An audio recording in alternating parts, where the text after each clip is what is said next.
拄则收到上新的画面，要来关心行政院院长苏贞昌下早来到灾害应变中心，要来关心各地防灾情形。落尾因为电脑连线一直无法连到花莲县，苏贞昌面啊小可绿色，嘛小可起性地问讲到底爱等偌久？咱做伙来看现场上新的情形。花莲县，上次我测试电话，这一次我测试这个来。花莲县，花莲县怎么样？消防署长，开会，现在他把它切过来。开会跟连线有什么关系？他们就把它暂时就先跟我们停掉，他们在内部在开会。现在内部开会跟我视线连线有什么关系？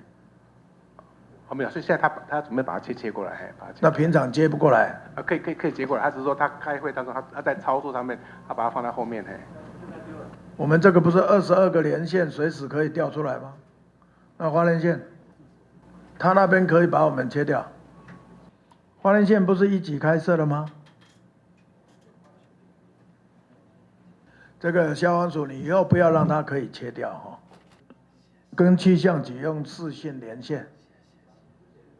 连线作业中啊，所以他那个连线，他跟气象局要视讯连线。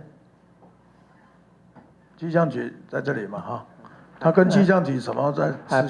报告院长，那个因为花莲县我们把它的那个风速昨天晚上调高，但是因为他们没有停班停课，所以我们是特别要提醒他们，要用视讯连线。当面沟通会比较有效，所以我们跟他是约好，视讯连线是。